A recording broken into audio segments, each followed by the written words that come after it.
Welcome to the 2020 Clinton School graduation. Congratulations to our graduates and your families.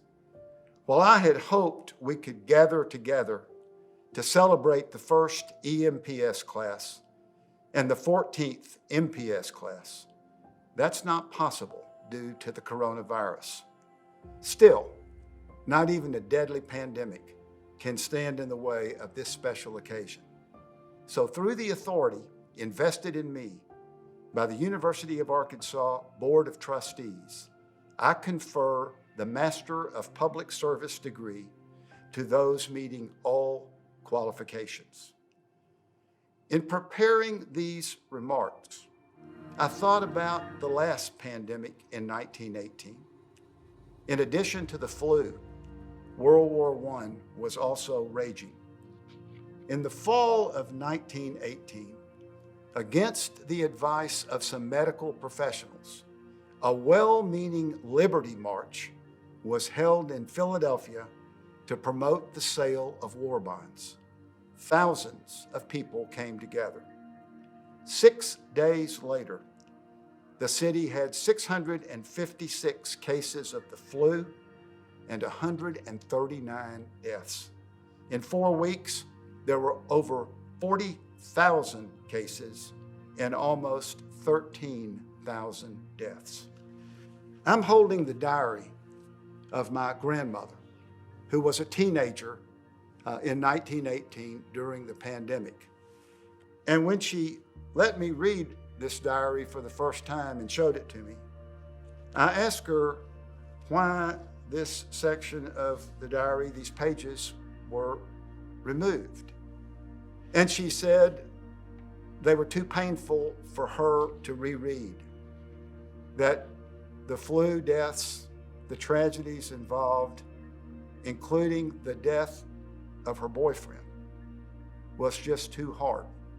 And so she removed them. But as awful as that was, the world survived and actually thrived after 1918.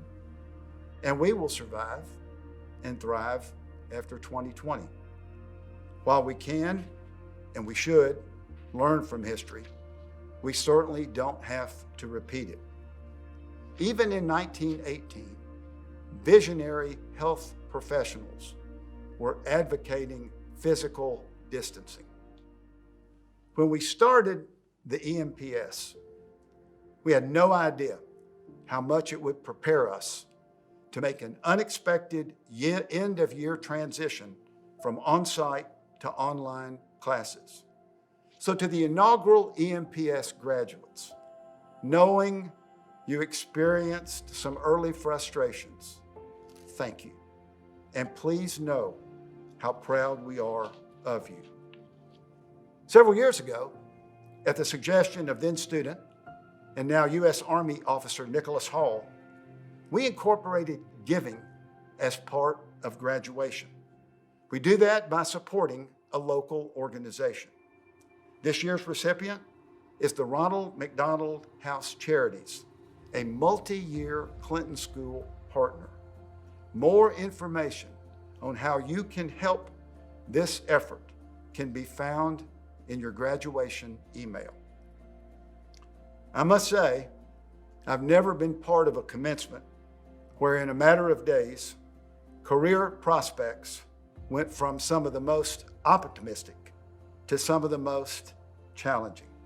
The recession years of 2008 through 2010 were tough, but they are nothing like this. However, as some of our recent graduates pointed out, new opportunities, such as those in telemedicine, in evaluation, even in agriculture, will emerge.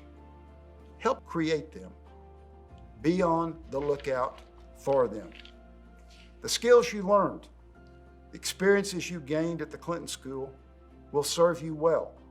The work you did, the projects you completed, and the outcomes you generated will also continue to provide positive impact on many lives, on many organizations, and certainly many communities. Project-based learning at the Clinton School is a national academic model and is one, particularly in the aftermath of the coronavirus, that should only grow in stature. After all, public service could not be more needed than it is right now. I want to thank our faculty and staff who make our program special. They may be working remotely, but they are working effectively and efficiently to inspire, to help, and to support our students. Greetings to our Clinton School alumni, and special thanks to the terrific Clinton School volunteers who are watching this graduation ceremonies from their homes, and to the hundreds of our community partners, past and present. Each of you, please stay safe and stay well. And last but certainly not least, thank you, Patrick Newton, for putting this virtual graduation program together. To the graduates and others watching, I hope you enjoy the remainder of the program. Let me preview the conclusion, which will include the Clinton School alma mater. It normally serves as the recession. "We Will Build the Bridge" was written by David Watterson, class of 2011. One thing to know, when you think the music is over, it's not. Just wait and enjoy the second part. I want to thank all of our graduates for coming our way. I want to thank you for being part of the nation's first to offer a Master of Public Service degree. And in the words of former Clinton School speaker, the Reverend Jesse Jackson, keep hope alive. Thank you very much.